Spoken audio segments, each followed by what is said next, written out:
Okay, what would your film choice be? I've never managed to watch more than the first 3 minutes of Love Actually. Oh, yeah, and you're very lucky in that respect. So probably a couple of times I've sat down with someone who did like it, and after 3 minutes I had to leave the room. And over Christmas, so I'd seen the first 3 minutes probably twice, maybe 3 times. And then it was on over Christmas.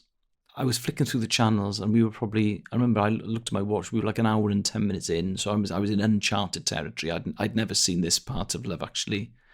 And again, I watched for about 90 seconds and I had to turn it off. So I've got about a threshold of about 90 seconds, 3 minutes for Love Actually.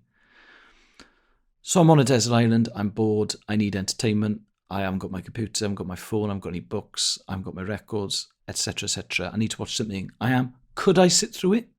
I mean, looking at the form guide, you would have to think no. If it was the last film on Earth, and I'm doing it to get away from Don King, someone who's always singing songs from the shows, and a contrarian, I don't think I could, actually. And there's a certain kind of Englishness that's in films that I find very irritating. And I live in England. I've got no problem with England. But it's the Renée Zellweger voice in Bridget Jones, which just goes through me. And Love Actually is full of that voice. Yeah. And it's a sort of England I don't really recognise. And, oh my God, it just, again, I've got a very, very low cringe threshold, and it just makes me cringe. And it's a Richard Curtis film. I mean, I absolutely love Blackadder. There's a lot of Richard Curtis's work I really like. Blackadder in particular, but bloody hell, man. that film. And I can't even discuss what I think the weaknesses in the film are, because I haven't seen it. I just know that I've seen enough after the first 180 seconds.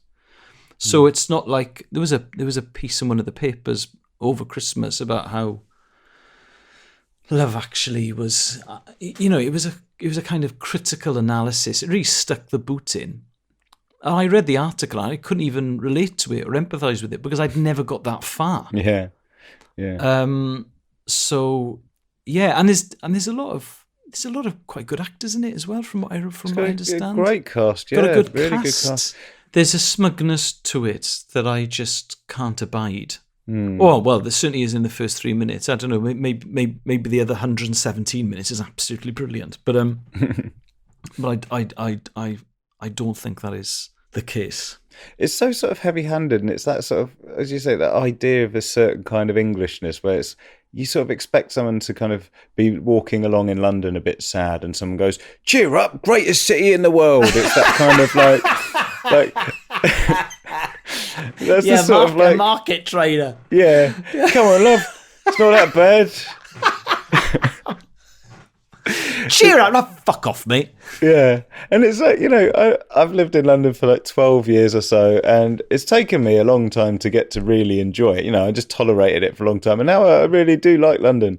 But none of the things I like about London are in a Richard Curtis movie. It's just his idea of London is the idea of someone who probably hasn't really or either hasn't lived in London or has lived in a very specific, isolated part of London for a long time. Yeah. There's never anyone smoking weed at a bus stop in Richard Curtis films. Exactly. It's unrealistic. Or doing a wheelie outside a chicken shop.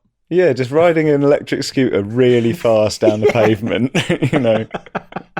None of that. I mean, electric scooters, in his defence, electric scooters didn't exist at the time of Love Actually. Yeah. But it's just that sort of like, and Hugh Grant will be Prime Minister and he'll fall in love with a common girl. And who's that? Yeah. Martine McCutcheon. She's got an accent, hasn't she? And it's just... Yeah, I think it's an awful piece of work. So it's a very good choice.